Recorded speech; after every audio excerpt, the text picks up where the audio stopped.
ನಮಸ್ಕಾರ ಸ್ನೇಹಿತರೆ, ಚೆನ್ನೈ ವಿರುದ್ಧ ಕೆಕೆಆರ್ ಸೋತ ಬಳಿಕ ಬಿಕ್ಕಿ ಅತ್ತರು ಶ್ರೇಯಸ್ ಅಯ್ಯರ್. ನಂತರ ತಂಡದ ಸೋಲಿಗೆ ಪ್ರಮುಖ ಕಾರಣ ಬಿಚ್ಚಿಟ್ಟ ಅಯ್ಯರ್. ಅಷ್ಟಕ್ಕೂ ಚೆನ್ನೈ ವಿರುದ್ಧ ಕಲ್ಕತ್ತಾ ಸೋತ ಬಳಿಕ ಶ್ರೇಯಸ್ ಅಯ್ಯರ್ ಹೇಳಿದ್ದೇನು ಗೊತ್ತಾ? ಹೀಗೆ ಇದರೆಲ್ಲದರ ಬಗ್ಗೆ ಇವತ್ತಿನ ಈ ಒಂದು ವಿಡಿಯೋದಲ್ಲಿ ತಿಳಿಸ್ಕೊಡ್ತಾ ಹೋಗ್ತೀನಿ. ಹೀಗಾಗಿ ದಯವಿಟ್ಟು ಈ ವಿಡಿಯೋವನ್ನ ಕೊನೆವರೆಗೂ ನೋಡಿ ಸ್ನೇಹಿತರೆ. ಆದರೆ ಅದಕ್ಕಿಂತಲೂ ಮುನ್ನ ನಿಮ್ಮ ಪ್ರಕಾರ ಬಂಧುಗಳೇ, ಈ ಬಾರಿಯ IPL ಟೈಟಲ್ ಅನ್ನ ಯಾವ ತಂಡ ಗೆಲ್ಲಬಹುದು ಎನ್ನುವ ನಿಮ್ಮ ಅನಿಸಿಕೆ ಹಾಗೂ ಅಭಿಪ್ರಾಯಗಳನ್ನ ಕಾಮೆಂಟ್ ಮಾಡುವ ಮೂಲಕ ತಪ್ಪದೆ ತಿಳಿಸಿ. ಯಾಕಂದ್ರೆ ನಿಮ್ಮ ಒಂದು ಕಾಮೆಂಟ್, ಒಂದೊಂದು ಲೈಕ್ ಕೂಡ ಬಹಳ ಮುಖ್ಯ. ಹೌದು ಸ್ನೇಹಿತರೆ, ನಿನ್ನೆ ಚೆನ್ನೈನ ಚೇಪಾಕ್ ಅಂಗಳದಲ್ಲಿ ಟಾಟಾ IPL 2024ರ 22ನೇ ಪಂದ್ಯದಲ್ಲಿ ಚೆನ್ನೈ ಸೂಪರ್ ಕಿಂಗ್ಸ್ ಹಾಗೂ ಕಲ್ಕತ್ತಾ ನೈಟ್ ರೈಡರ್ಸ್ ತಂಡಗಳು ಮುಖಾಮುಖಿಯಾಗಿದ್ದವು ಸ್ನೇಹಿತರೆ. ಈ ಪಂದ್ಯವನ್ನ ಚೆನ್ನೈ ಸೂಪರ್ ಕಿಂಗ್ಸ್ ತಂಡವು 7 ವಿಕೆಟ್ಗಳಿಂದ ಭರ್ಜರಿಯಾಗಿ ಗೆದ್ದುಕೊಂಡಿದೆ. ಇದರೊಂದಿಗೆ ಸತತ 2 ಸೋಲುಗಳ ಬಳಿಕ ಇದೀಗ ಚೆನ್ನೈ ತಂಡವು ಮತ್ತೊಮ್ಮೆ ಗೆಲುವಿನ ಟ್ರ್ಯಾಕ್ಗೆ ಮರಳಿದೆ.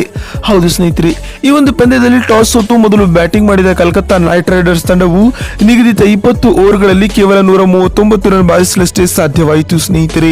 ತಂಡದ ಪರ ಯಾವೊಬ್ಬ ಆಟಗಾರನು ಕೂಡ ಒಂದೇ ಅರ್ಧ ಶತಕವನ್ನ ಕೂಡ ಬಾರಿಸಿಲ್ಲ.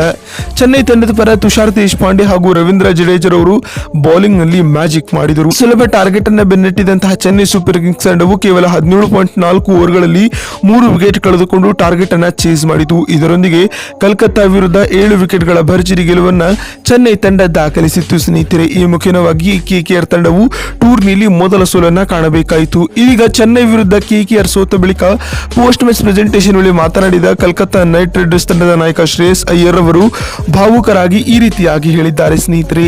ಟೂರ್ನಿಯಲ್ಲಿ ನಮ್ಮ ಮೊದಲ ಸೋಲು ಇದಾಗಿದೆ. ಈ ಸೋಲಿನಿಂದ ನಾವು ನಮ್ಮ ಮಿಸ್ಟೇಕ್ ಗಳನ್ನ ತಿದ್ದುಕೊಳ್ಳುತ್ತೇವೆ. ಇಂದಿನ ಪಂದ್ಯದಲ್ಲಿ ನಮ್ಮ ಬ್ಯಾಟಿಂಗ್ ಆರ್ಡರ್ ತುಂಬಾ ಕಳಪೆಯಾದ ಆಟವನ್ನ ಆಡಿತು. ಬ್ಯಾಟಿಂಗ್ ವೈಫಲ್ಯವೇ ತಂಡದ ಸೋಲಿಗೆ ಪ್ರಮುಖ ಕಾರಣವಾಯಿತು ಎಂದು ಶ್ರೇಯಸ್ ಅಯ್ಯರ್ ಹೇಳಿದ್ದಾರೆ. ಇನ್ನು ಮಾತು ಮುಂದುವರಿಸಿದ ಅವರು, ನಂತರ ಟಾರ್ಗೆಟ್ ಅನ್ನ ಡಿಫೆಂಡ್ ಮಾಡಿಕೊಳ್ಳುವಲ್ಲಿ ಕೂಡ ನಾವು ವಿಫಲವಾದೆವು. ಏಕೆಂದರೆ ಇರುವ ಕಾರಣ ಬಾಲ್ ಮೇಲೆ ಬೌಲರ್ಗಳು ಸಂಪೂರ್ಣ ನಿಯಂತ್ರಣವನ್ನ ಸಾಧಿಸುವಲ್ಲಿ ವಿಫಲವಾದರು. ಇದು ಕೂಡ ತಂಡದ ಸೋಲಿಗೆ ಪ್ರಮುಖ ಕಾರಣವಾಯಿತು ಎಂದು ಶ್ರೇಯಸ್ ಅಯ್ಯರ್ ಹೇಳಿದ್ದಾರೆ. ಇನ್ನು ಮಾತು ಮುಂದುವರಿಸಿದ ಅವರು, ನಾವು ಮುಂದಿನ ಪಂದ್ಯದಲ್ಲಿ ಭರ್ಜರಿಯಾದ ಕಂಬ್ಯಾಕ್ ಅನ್ನ ಮಾಡಲಿದ್ದೇವೆ. ಇದು ಮೊದಲ ಸೋಲಾಗಿರುವುದರಿಂದ ಇದರ ಬಗ್ಗೆ ಜಾಸ್ತಿ ತಲೆ ಕೆಡಿಸಿಕೊಳ್ಳದೆ ಮುಂದಿನ ಪಂದ್ಯದ ಬಗ್ಗೆ ಫೋಕಸ್ ಮಾಡಲಿದ್ದೇವೆ ಎಂದು ಶ್ರೇಯಸ್ ಅಯ್ಯರ್ ಹೇಳಿದ್ದಾರೆ. ನೋಡಿದ್ರಲ್ಲ ಸ್ನೇಹಿತರೆ, ಚೆನ್ನೈ ವಿರುದ್ಧ ಕಲ್ಕತ್ತಾ ಸೋತ ಬಳಿಕ ಕೆಕೆಆರ್ ತಂಡದ ನಾಯಕ ಶ್ರೇಯಸ್ ಅಯ್ಯರ್ ಹೇಳಿದ್ದೇನು ಮತ್ತು ಸೋಲಿಗೆ ಕಾರಣವನ್ನ ತಿಳಿಸಿದ್ದೇನು ಅಂತ ತಿಳಿಸಿಕೊಡುವ ನಮ್ಮ ಈ ಪ್ರಯತ್ನ ನಿಮ್ಗೆ ಇಷ್ಟವಾಗಿದ್ದಲ್ಲಿ ತಪ್ಪದೆ ಈ ಕೂಡಲೇ ಈ ವಿಡಿಯೋಗೊಂದು ಲೈಕ್ ಮಾಡಿ. ವಿಡಿಯೋವನ್ನ ಇಲ್ಲಿವರೆಗೂ ನೋಡಿದ್ದಕ್ಕಾಗಿ ಧನ್ಯವಾದಗಳು. ಮತ್ತೊಂದು ವಿಡಿಯೋದಲ್ಲಿ ಸಿಗ್ತೀನಿ. ಅಲ್ಲಿವರೆಗೂ ನಮಸ್ಕಾರ.